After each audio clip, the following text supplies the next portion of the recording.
esto de las 6 dimensiones en educación para los medios, pues está teniendo reconocimiento académico de personas, ¿no? Yo comencé a pensar en esas 6 dimensiones al hacer la tesis doctoral en Roma, en la Universidad Gregoriana, pues hace 15 años, ¿no?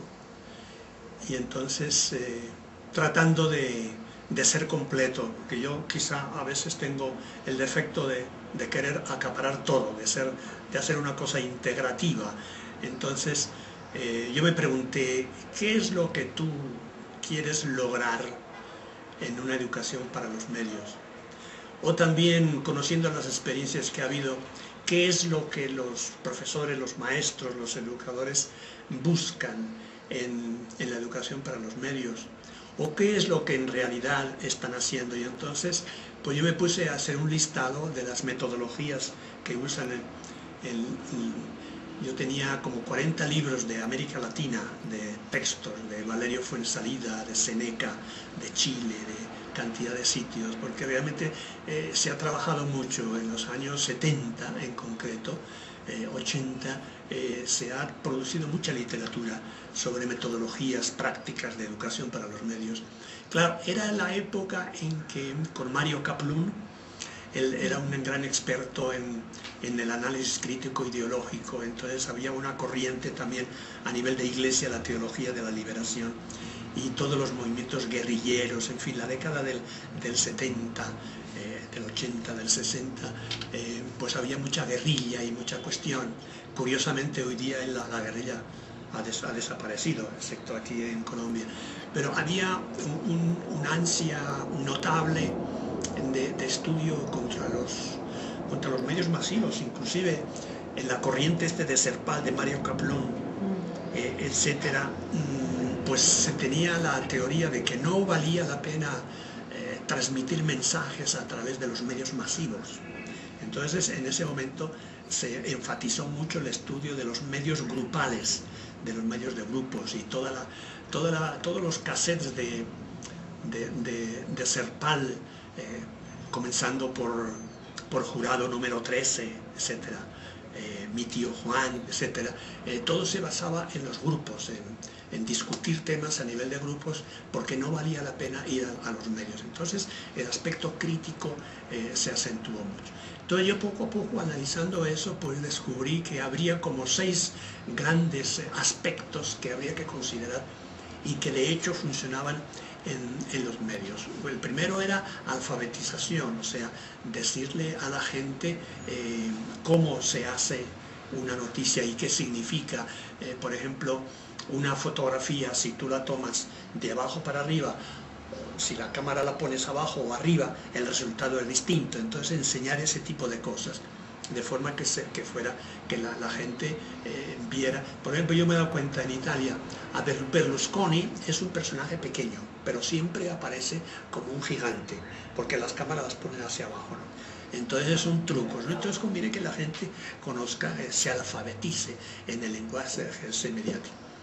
La dimensión consciente, pues saber cómo funcionan las noticias, los filtros que hay, quién manda en un periódico, quién decide, quién pone los títulos, por ejemplo, de los artículos. El periodista que firma muchas veces no es el que pone los títulos, es el jefe de redacción, porque él está buscando un impacto en la audiencia. Ok, después pensé que, claro, un aspecto muy importante, el aspecto crítico, sobre todo desde el punto de vista de la ideología y después de la hegemonía, que Gramsci, el comunista italiano en Italia, pensó que estaba en la cárcel, preso, él tuvo tiempo para pensar mucho, y él pensó que había que pasar de la ideología a la hegemonía, que la hegemonía era un método mucho más sutil, que contaba con el consenso de la audiencia, para imponer ideas. Bueno, entonces, hay varios matices.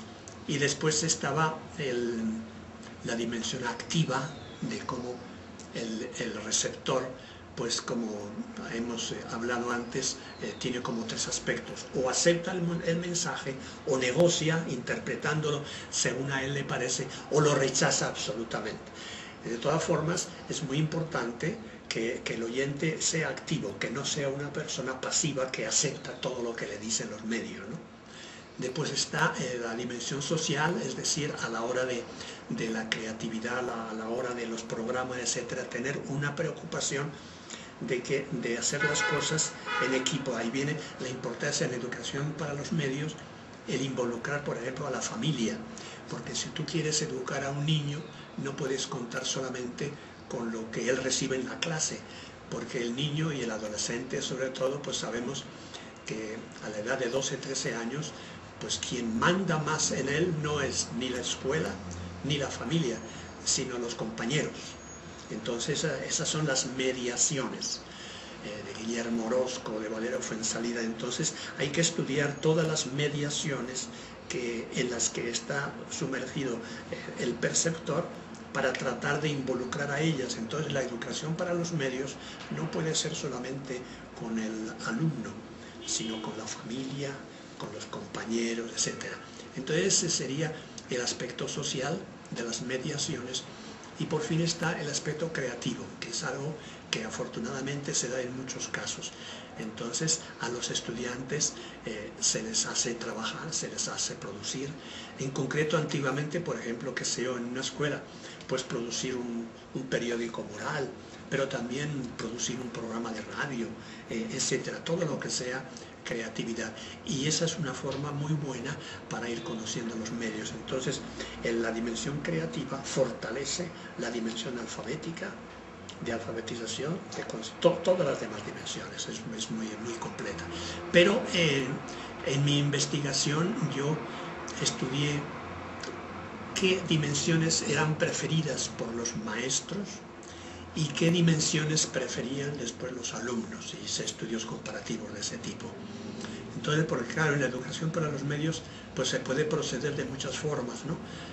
Entonces es interesante en la investigación aquella hacer ver a los profesores en concreto, digo, ustedes dicen que están haciendo educación para los medios, ustedes están organizados alrededor de un movimiento de impulsar la educación para los medios, pero yo les pregunto, ¿ustedes están impulsando un tipo de educación para los medios muy reducido? Que en concreto ellos lo que se reducían era a la alfabetización. De lo demás no explicaban casi nada. Entonces es bueno, digamos, caer en la cuenta de eso, de que conviene usar todas las dimensiones. Entonces ese es y dada la complejidad que tenemos hoy día en el ecosistema mediático, yo creo que hay que enfatizar todas las dimensiones.